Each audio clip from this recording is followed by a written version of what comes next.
Assalamu alaikum dear grade 7, hope you are doing well. Today is Monday and the date is 27th April and this is your lesson number 6. In today's lesson you will do comprehension of a unit 9 poem Wandering by Calvin Windsor.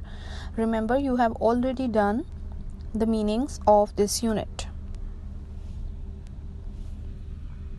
Before starting the comprehension, let's recall the poem Wandering.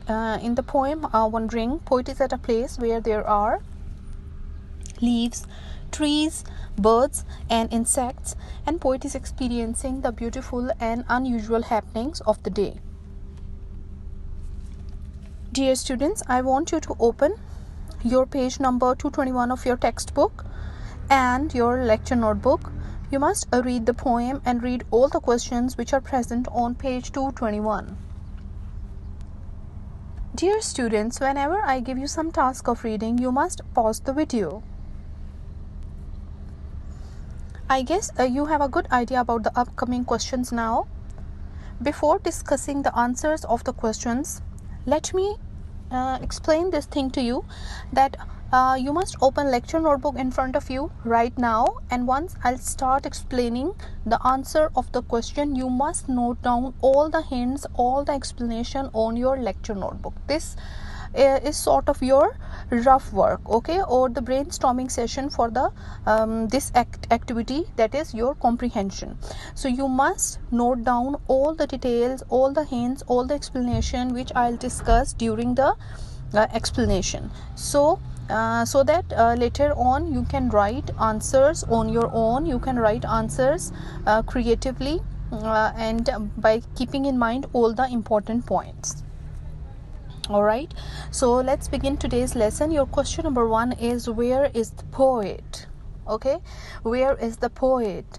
What you have to do, you have to read the poem, read the lines and focus on the underlined words. You remember I gave you this task in the previous lesson that you have to underline all the important words of the poem. So go through those words, go through the lines and write, where is the poet? What kind of place is that where there are trees, leaves, insects, birds and wind is blowing? What kind of that place is? So write that place in your answer, and let's move on to next question. Your next question is, find 2 words the author uses to give us the image of seagulls. Alright, it's time to think about the answer. So let me explain you the question first. You have to find 2 words that is related to seagulls. So what is the hint? You have to go through the poem again, find the lines where seagulls are mentioned, and then finding the answer won't be difficult.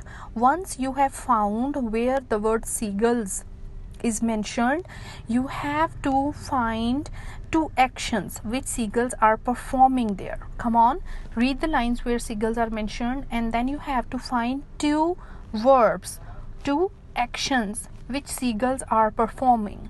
Now write that answer on your lecture notebook.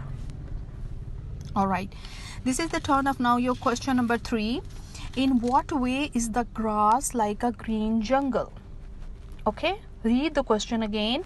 In what way is the grass like a green jungle? Find the lines where poet has mentioned grass like a green jungle. Find that line. Okay, as you all know that it's a simile, it's a comparison. Now after finding the lines, you have to write in what way grass is like a green jungle. What happens in jungle that is happening right now in grass, and what is usually present in jungle that is during, like in this poem, that is present in grass also. So this is a comparison between grass and a jungle. So what happens in jungle is exactly happening in grass right now. In what way? You have to write answer in what way. Okay,